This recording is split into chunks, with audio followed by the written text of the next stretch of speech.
Hello virgirls, welcome to Gurumaa Hindi tarot. और ये reading है 12 जनवरी से लेके 18 जनवरी तक की। तो चलिए आगे बढ़ते हैं और देखते हैं आपके लिए क्या मैसेजेस है इस वीक में और आप क्या एक्सपेक्ट कर सकते हैं लव में। Messages for वर्गर्ल्स।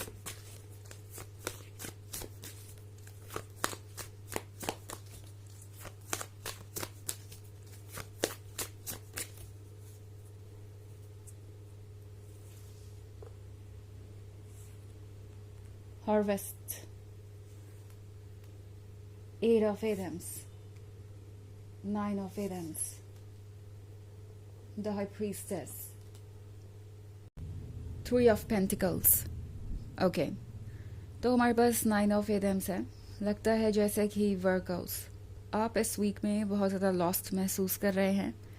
आपको ऐसा लग रहा हो सकता है कि ये पर्सन इंटेंशनली आपको इग्नोर कर रहा है या फिर ये पर्सन सिर्फ और सिर्फ आपको एक्सक्यूजेस ही देता जा रहा है। बिकॉज नाइन ऑफ एडम्स के साथ मैं बहुत सारी फीलिंग्स आपके अंदर दबी हुई देख रही हूँ। अगर आप रिलेशनशिप में हैं या फिर आपका ब्रेकअप हो गया है, दोनों ही सिचुएशन में आप अकेला ही महसूस कर रहे हैं। फ़र्क नहीं पड़ता कि रिलेशनशिप का स्टेटस क्या है इस वक्त, क्या आप इनसे सेपरेट हो गए हैं या नहीं। आपको ऐसा ज़रूर फील हो सकता है जैसे इस रिलेशनशिप में आप अकेले पड़ गए हैं और आपकी बात कोई समझ नहीं रहा, आपका पर्सन आपकी बात को समझ नहीं रहा। और शायद एट ऑफ एडम्स के साथ ऐसा भी हो सकता है कि ये पर्सन दूसरों की एडवाइसेस के वजह से आपको इग्नोर कर रहा हो। जो भी इस वक्त हो रहा है वो बहुत कॉम्प्लिकेटेड और कंफ्यूजिंग हो सकता है। एंड एक तरीके से ये कंज्यूमिंग भी है। ये आपको ड्रेन कर रहा है, आपकी पॉजिटिविटी, आपकी एनर्जी एंड आपकी लाइफ को। आपको ऐसा महसूस होगा जैसे कि ये पर्सन बिल्कुल भी ऑनेस्ट नहीं है इस वक्त। इनफैक्ट मैं यहाँ पे थ्री ऑफ पेंटिकल्स देख रही हूँ वर्गो। तो ये पर्सन शायद आपके सवालों से बचना चाहता है और इसीलिए आपको फेस नहीं कर रहा। इन्होंने आपसे दूरी बनाई हुई है। एट ऑफ एडम्स का मतलब है कि ये पर्सन दूसरों की बातें इस हद तक सुन रहा है कि इस वक्त ब्लाइंडेड है। ये भी नहीं समझ पा रहा कि उन्हें क्या करना चाहिए और क्या नहीं।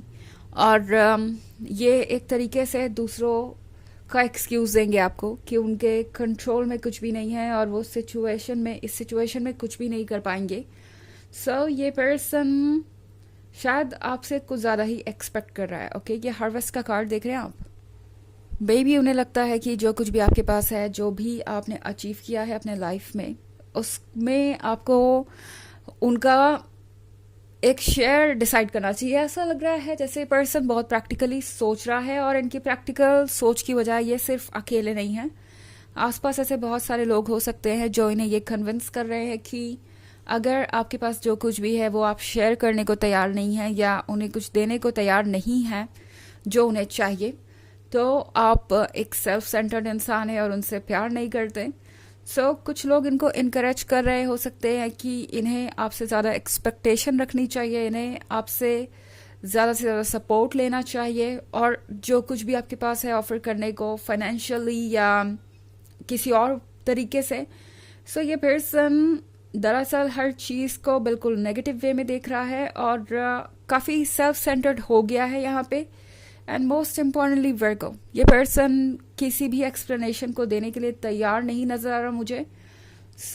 अपने इंट्यूशन को ट्रस्ट कीजिए। ओके, नाइन ऑफ एटम्स का फेज जब भी किसी की लाइफ में आता है वो आसान तो नहीं होता, बट बहुत सारी चीज़ें सरफेस पे लेके आता है।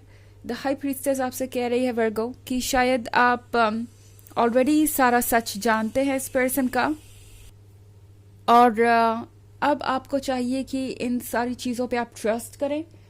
हो सकता है कुछ चीज़ें आपको बहुत ज़्यादा बिटर लग रही थी या बहुत ज़्यादा नेगेटिव थी। आपने ये सोच के ट्रस्ट नहीं किया उन चीज़ों पे कि भला कोई इतना सेल्फिश भी होता है क्या, कोई ऐसा नहीं कर सकता या कोई ह्यूमन तो ऐसा नहीं कर सकता। बट वर्गो, कुछ चीज़ें ऐसी होती हैं जो हम देख के सिर्फ इसलिए इग्नोर कर देते हैं बिकॉज हम उस पर्सन से इमोशनली कनेक्टेड होते हैं। ओवरवेलमिंग इमोशंस हमें ट्रुथ देखने नहीं देते और हो सकता है कि आप कुछ ऐसा ही एक्सपीरियंस कर रहे हो वर्गो। आपके इमोशंस इतने स्ट्रांग हो सकते हैं कि आप जो अभी सामने हैं उस पर ट्रस्ट ना करना चाहें या फिर आप ये उम्मीद लगाए हो सकते हैं कि ये पर्सन बदलेगा, इनकी सोच बदलेगी या ये पर्सन कुछ सीखेगा इससे, बट ये पर्सन आपको अवॉइड कर रहा है बिकॉज ये जानते हैं कि उनके पास आपके सवालों का जवाब नहीं है। और इसके अलावा इस पर्सन को मैनिपुलेट भी किया जा रहा है। इस पर्सन को ये फॉल्स आइडिया दिया जा रहा है कि अगर कोई आपसे प्यार करता है तो किसी भी चीज़ के लिए नो नहीं कहेगा एंड उन्हें आपको लिमिट तक पुश करना चाहिए। इस वजह से ये रिलेशनशिप टॉक्सिक बन गया है और शायद आपको ऐसा लग रहा है कि आप जो भी कह रहे हैं ये पर्सन कुछ भी नहीं समझता और हमेशा बात आर्ग्यूमेंट पे ही ख़त्म होती है। ये पर्सन हमेशा अपने पॉइंट को प्रूव करना चाहता है। सो अगर ऐसी सिचुएशन आपकी है तो टैरो आपसे कह रहा है कि फिलहाल द हाई प्रीस्टेस को सुनना ज़रूरी है। ओके, मे बी ये सिचुएशन इतनी टॉक्सिक हो गई है कि अब आपका इससे बाहर आना ज़रूरी है। आप इस टॉक्सिसिटी में काफ़ी लंबे समय तक रह चुके हैं और ये आपके लिए काफ़ी सफोकेटिंग भी हो सकता है। ओके, सो ट्रुथ को यहाँ पे एज इट इज़ देखना ज़रूरी है एंड मोस्ट इम्पॉर्टेंटली जो हो रहा है वो अच्छा हो रहा है। ये पर्सन आपके लाइफ में एक प्रॉब्लम बनता जा रहा था। अगर आप इसे केयरफुली सोचे तो इसके लिए आपको अपसेट होने की ज़रूरत नहीं है। हालांकि आपकी फीलिंग्स हैं तो आप ज़रूर ऐसा महसूस कर सकते हैं और ये ओके है, मतलब आप हील कर जाएंगे धीरे धीरे। बट ज़रा सोचिए कि अगर ये टॉक्सिसिटी बढ़ती जाती और हो सकता है जो टेम्प्रोरी नेगेटिविटी आप फील कर रहे हैं वो आपके लिए एक लाइफ लॉन्ग प्रॉब्लम बन जाती। ओके, तो इस पर्सपेक्टिव से आपका देखना अभी ज़रूरी है क्योंकि यही सच है। हालांकि ये एक जनरल रीडिंग है एंड ये सबसे रेजोनेट नहीं करेगी। एनर्जी रिवर्स हो सकती है अगर आप क्रॉस वॉचर हैं। इसके अलावा अगर आप पिछले वीक की रीडिंग या ईयरली रीडिंग देखना चाहें 2024 के फर्स्ट क्वार्टर की, तो उसका लिंक आपको डिस्क्रिप्शन बॉक्स में मिल जाएगा हमेशा की तरह। चलिए आगे बढ़ते हैं और देखते हैं और क्या मैसेजेस हैं आपके लिए।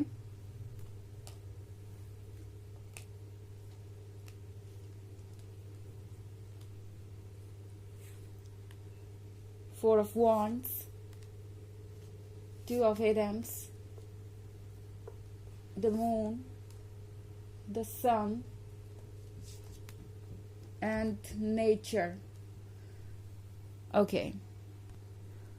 तो हमारे पास है टू ऑफ एडम्स।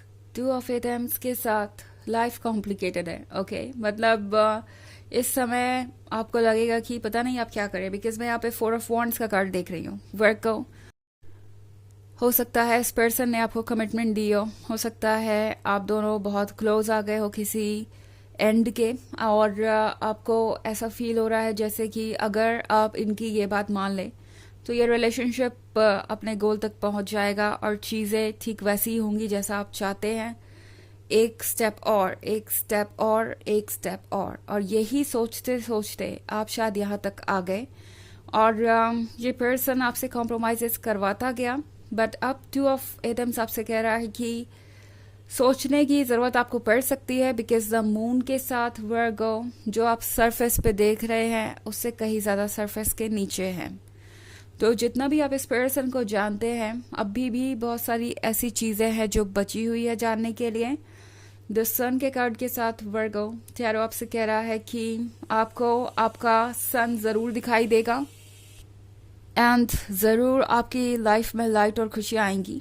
हालांकि नेचर के कार्ड के साथ आपको थोड़ा अवेयर ज़रूर रहना पड़ेगा क्योंकि ऐसा लगता है जैसे कि कोई ट्रैप सेट कर रहा है एंड कुछ बातें इतनी मीठी हो सकती है जिसके पीछे का सच आप देख ना पाएँ। ये पर्सन हो सकता है किसी ना किसी तरीके से आपको कन्विंस करना चाहे कि आप उनके पॉइंट ऑफ व्यू को समझें और उनके अकॉर्डिंग फैसले लें। तो डिटेल में जाके देखिए कि आप वाकई में ऐसा कुछ करना चाहते हैं कि नहीं, उसके बाद ही इस तरीके का कोई फैसला लें। ओके, चलिए आगे बढ़ते हैं और देखते हैं आपके लिए ऑरेकल मैसेज क्या है वर्गोस।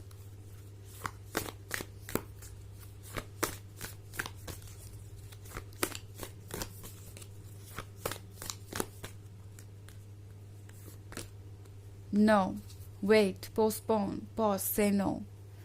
सो बहुत क्लियर यहाँ पे मैसेज मिल रहा है मुझे यूनिवर्स का, आपके हायर सेल्फ का। अगर आप कंफर्टेबल नहीं है किसी चीज़ को लेके, श्योर नहीं है, तो उसे यस मत कहिए। अगर आप कुछ भी फैसला नहीं लेना चाहते इस वक्त तो सिर्फ वेट कीजिए, पोस्टपोन कीजिए, थोड़े दिनों के लिए रोक दीजिए। ओके, उसके बाद जब आप श्योर हो कि आपको क्या कहना है, तब आगे बढ़िए। ओके, सो ये है रीडिंग इस वीक की। आई होप आपको अच्छी लगी होगी। Thanks for watching, till next video, bye.